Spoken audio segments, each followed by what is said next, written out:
I suppose I'm going to talk about, maybe make about 3 or 4 points about creating more just worlds. I suppose what I would argue is coming especially from the lessons of COVID, that we have to look at the structural foundations of where we're living in the world. I should say, I suppose, not to sell something or anything, but I've just finished a book and it's been published at the end of the year on care and capitalism with Polity and Press. So I've been looking at injustice in the world in considerable depth, I suppose, for the last 2 years. And I suppose some of the points that I make here, not all of them by any means, come from that reflection. And the argument I'm making is that capitalism has ethics. It has ethics of competition, acquisition, domination, aggrandizement.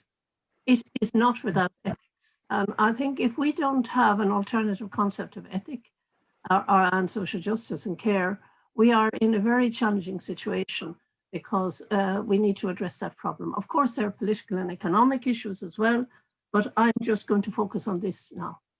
And I think it's important maybe to begin to say what neoliberalism, because often people don't say what it is. And I think it's very important that we do, because it is the dominant ideology of our time. There's no question about it.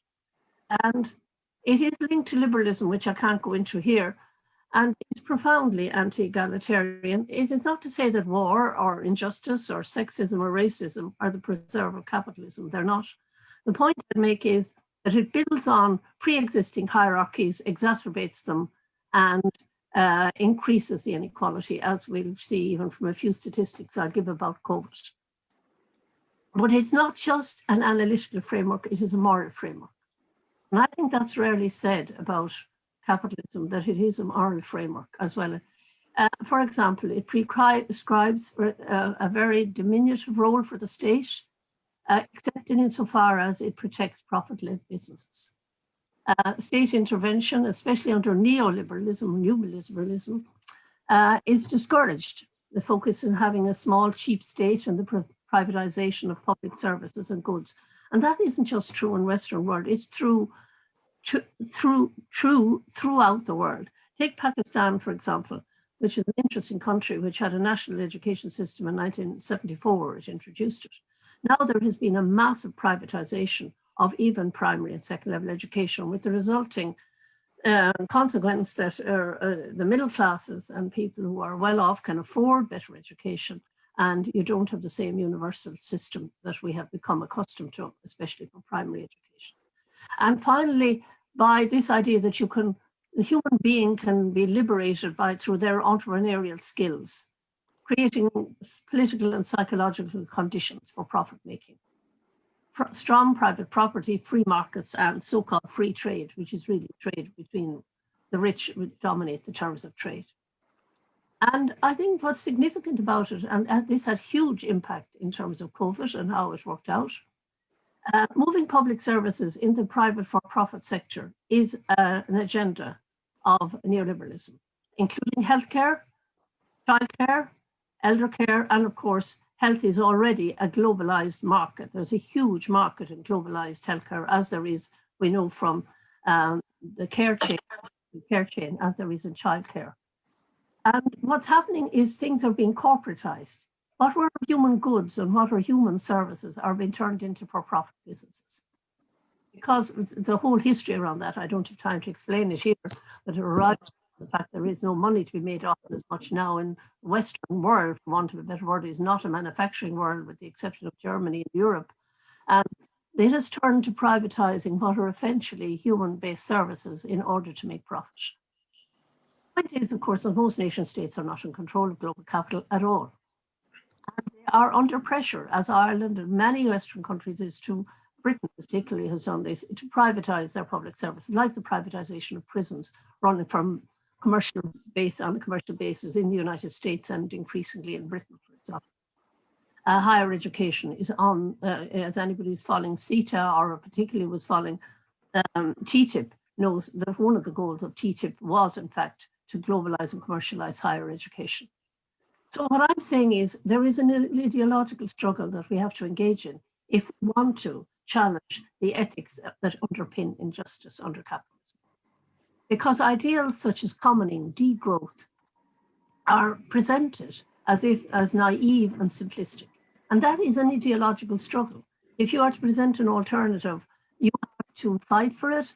And as Gramsci said, there is an ideological war of position. I don't like the metaphor of war, but it's a reality. In ideological terms, there is a war of position. And I think the people who are idealists and progressive thinkers, however you care to look at yourself, they're very naive sometimes, thinking that power will be handed. Power will never be given. Power will be taken. That's how it works. And the feminist movement will give long lessons in that to people who think it's otherwise. So there is this ideological work of making any idealism appear naive, the development of the Tina mentality, and of course, the downgrading of public services through funding, and then the denigrating of them, saying they're inefficient when they are underfunded. So what I'm saying here, if you look at the COVID pandemic, just take during the pandemic, the 18th of March, the 31st of December, worldwide billionaires' wealth increased by 3.9 trillion. That is 3.9 billion US dollars. I'm just saying, during the 2020 part, the richest billionaires have massively increased their fund income.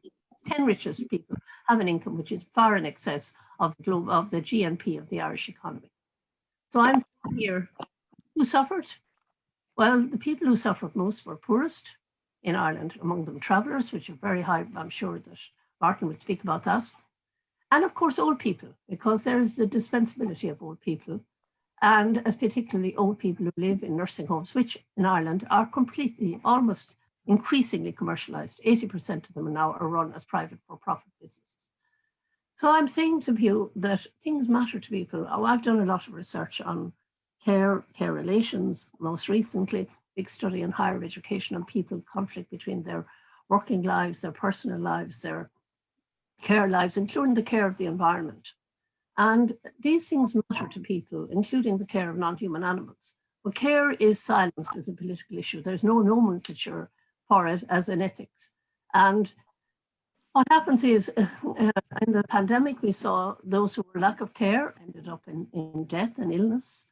And those who were hands-on care, mostly women, are of course disproportionately affected by COVID. Just to show to you, this is a model I'm showing to you, what I published on how we live, not just in economic, political, cultural worlds, but in care worlds.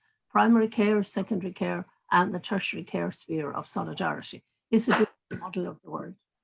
And women, of course, are the default carers. And if you have data there, which you can look up, I'll give you these slides. Women were adversely affected in it in Ireland, but in every other country as well. So what I'm saying is, capitalism is an ideological system that attracts, and it particularly attracts middle classes. And I think that people forget that. They think it offers excitement, choice, and the myth of merit. And because of that, there is an alignment with its values that has to be contested, and we need to move beyond what I call capital-centered thinking. We need to move beyond the idea that all meaning-making with value is generated in economic relations. Williams, who's Raymond Williams, a famous British social scientist and I suppose a social theorist, argued that we have residuals in all culture. Now we have the residuals of hatred, for example, and nationalism, which are mobilized very much by capitalism, which of course benefits hugely from war and from conflict. But we also have an affective domain of life, or people's relationships matter to them. And that became very evident in COVID. People miss touch. They miss feeling and touching each other. They miss their relationships. They miss their friends. So I'm just saying, meaning making occurs in cultural, social, political, and affective fields. People are not simply servants of the market. And to create a new politics of change, we must think of a politics that matters to people. And new mobilizations are required. And not capitalism survives at the moment as it incorporates and reinvents dissent ideologically. It basically reassigns it, starts an LGBT market, starts a market on disability-specific products. It reinvents personal services now. It's become a new product in the market for people with disabilities. And the challenge, I think, is we need new models that aren't capital-centric, but challenge its core values. We need to learn, as Peter Valakaza calls about it, we need to learn on Haraway to think with care and as we do, without thinking with competitive advantage. And there are numerous examples that I can't go into now of where we have mobilizations, including Italy and in South America. Federici has listed several of them in her book on new thinking on the commons. So I'm just saying there are mobilizations around the world around a new ethics which challenges capitalism. And I'll just give you, just to put it in context, the monetary value of unpaid care work globally for women aged 15 and over is at least $10.8 trillion annually, 3 times the size of the tech industry. So what I'm saying, these are some readings. If people are interested in this, fantastic book by Joan Tronto on Caring Democracy, Post-Capitalist Politics, the feminist work of Federici, the New Care Collective publication on the politics of interdependency, Dowling's work on the care crisis, and my own work, which is on affective care and capitalism. So thank you very much. I hope they'll be of help to you.